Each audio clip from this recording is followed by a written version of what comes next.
പ്രിയമുള്ളവരെ, എല്ലാവർക്കും പ്രഭാത പഠനത്തിലേക്ക് സ്വാഗതം. ഞാനിന്ന് നിങ്ങളുമായി സംവദിക്കാൻ പോകുന്നത്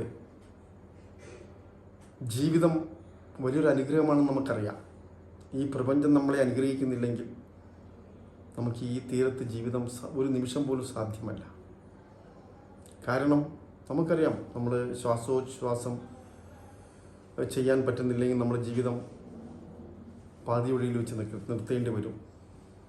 അതുപോലെ തന്നെ 3 മിനിറ്റ് ഓക്സിജൻ നമ്മുടെ ബ്രെയിനിലെത്തിയില്ലെങ്കിൽ ബ്രെയിൻ ഡെത്ത് സംഭവിക്കുമെന്ന് വൈദ്യശാസ്ത്രം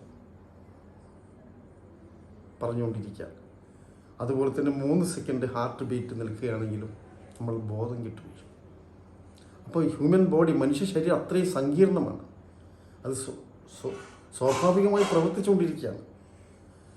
അവിടെ വലിയ നിയന്ത്രണമൊന്നും നമുക്ക് ഉണ്ടാക്കാൻ പറ്റില്ല. നമ്മൾ ഹാർട്ടിനെ നിർത്താനോ കുറച്ചൊക്കെ നമുക്ക് പരിശീലനം കൊണ്ട് സാധിച്ചേക്കാം. പക്ഷേ അതൊക്കെ ദൈവീകമായി സംഭവിച്ചുകൊണ്ടിരിക്കുകയാണ് ജീവിതം. അതിനോട് നന്ദിയുള്ളവരാകുവാൻ നമുക്ക് ശ്രമിക്കാം. പ്രഭാതത്തിൽ ഉണരുമ്പോൾ നിങ്ങൾ ഈ ശരീരം ഒരു ദേവാലയമായി, പരിപാവനമായി, അതിനെ പരമാവധി ശ്രദ്ധയോടുകൂടെ ആരോഗ്യത്തോടെ നിലനിർത്താനുള്ള വ്യായാമവും ശ്വസനവും നല്ല ആഹാരവും കഴിച്ച് നിങ്ങൾ ആരോഗ്യമുള്ളവരാകണം. ബലമാണ് ആനന്ദം, ദൗർബല്യം മരണമാണ്.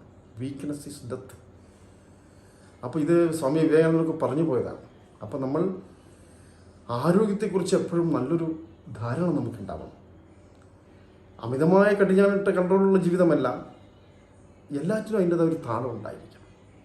അമിത ഭക്ഷണം, അമിതമായ വ്യായാമം എല്ലാം നമുക്ക് ദോഷം ചെയ്യും. നമുക്ക് ആവശ്യമുള്ളത് നമ്മൾ മിതമായ രീതിയിൽ എന്തും സ്വീകരിക്കാം. ഒന്നും നിഷേധിക്കേണ്ട ആവശ്യമില്ല. നമുക്ക് പറ്റാവുന്ന അങ്ങനെ സന്തോഷകരമായി ഓരോ പ്രഭാതവും നമുക്ക് ഉണരുവാൻ കഴിയണം. നന്ദിപൂർവ്വം ദീർഘമായ ശ്വസനത്തോടുകൂടി, പുഞ്ചിരിയോടുകൂടി ആ പ്രഭാതത്തെ നമുക്ക് വരവേൽക്കാം. എല്ലാവർക്കും നന്ദി, നമസ്കാരം. വീണ്ടും കാണാം.